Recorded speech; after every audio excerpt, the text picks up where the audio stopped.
అది మళ్ళీ చేయొచ్చా?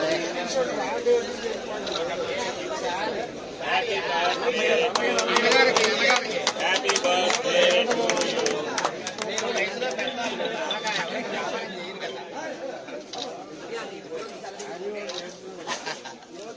బర్త్డే కేక్ చిన్నదైందండి. కేక్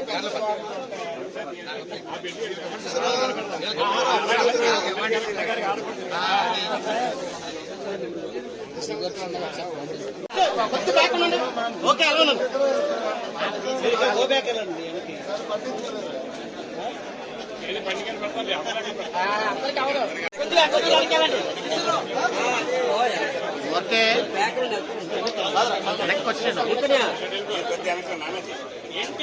ఉంటుంది. 100కు 100 8వ పోటీ చేయడం, గెలిచి 9వసారి. అయితే నేను ఎన్నికల్లో చూస్తూ ఉంటాను, ప్రజలు స్పందన, కొందరు మౌనంగా ఉంటారు, ఓటేస్తారు. ఈసారి ప్రజలే బయలుపడ్డారు. బూతుల్లోకి వెళ్తే వాళ్ళే నన్ను గౌరవించి ఆహ్వానించి క్యూలో ఉండి చెప్పారు మీకు గెలుస్తున్నారు వెళ్ళంటే నేను దండం పెడుతుంటే ప్రజల ఆదరణ మాడుగులో నాకు పూర్తిగా ఉంది, పూర్తి విశ్వాసం ఉంది. మంచి మెజార్టీతో మాడుగులు శాసనసభ్యుడిగా నేను, అనకాపల్లి పార్లమెంట్గా సీఎం రమేష్ గారు, ఉభయులు కార్యకర్తలు నాయకులు కష్టం ప్రజల ఆదరణతో ఉన్నారు. యువత జనసేన కానీ మా పార్టీ కానీ బీజేపీ కానీ యువత కసితో పనిచేశారు. అంచేత డెఫినెట్గా 100కు 100 అమ్మవారి సమక్ష చెప్తున్నాం, మాడుగులు శాసనసభగా గెలుస్తున్నాను. తెలుగుదేశం జనసేన అధికారంలోకి వస్తాయి, మాడుగుల అభివృద్ధిలో మనం తీసుకెళ్తాం. భవిష్యత్తులో మన రాష్ట్రం కూడా మేక్ ఇన్ ఇండియాలో, డిజిటల్ ఇండియాలో డెవలప్ అయ్యి యువతకు ఉపాధి వచ్చి ప్రపంచ దేశాల్లో అగ్రగామి రాష్ట్రం కావాలని మా ఆకాంక్ష.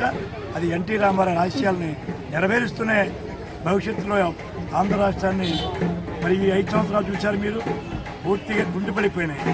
కాలంలో మరమ్మతులు లేవు, రైతుకు సంక్షేమ కార్యక్రమాలు లేవు, అభివృద్ధి లేదు, పరిశ్రమలు లేవు, మౌలిక సదుపాయాలు లేవు. ఎంతసేపు బటన్ నొక్కుడు పేకర్ నొక్కుడు తప్ప ఏ కార్యక్రమం జరగలేదు. అంచేత 5 ఏళ్ళు ఈ దౌర్భాగ్య పరిస్థితి మళ్ళీ సాధారణ స్థితి తీసుకొచ్చి మళ్ళీ అభివృద్ధి పథంలో తీసుకెళ్తారనే నమ్మకం మాకుంది. రేపు చంద్రబాబు గారికి ఆ సమర్థత ఉంది, లోకేష్ గారి ఆలోచన ఉంది, పవన్ కళ్యాణ్ మద్దతుతో ఇవాళ ఈ కార్యక్రమాలను పూర్తి చేస్తామని చెప్పి 101వ జయంతి ఆ మహానుభావుడు ఉద్భవించిన రోజు మాకు మహా పండగ. ఆయన దగ్గర లేకపోయినా పేదల గుండెల్లో ఉన్న మాలాంటి వారికి రాజకీయ భవిష్యత్తు పెట్టిన ఎన్టీ రామారావు గారికి మరొక్కసారి నివాళిస్తూ ఆ మహానుభావుడు తలుచుకుంటూ నేను ఈవేళ ఈ కార్యక్రమాన్ని పూర్తి చేస్తున్నాను. మహానుభావుడు ఉద్భవించిన తెలుగు గడ్డ, తెలుగువాడు అనేవాడు ఆత్మగౌరవాన్ని కాపాడిన వ్యక్తి ఎన్టీ రామారావు గారు.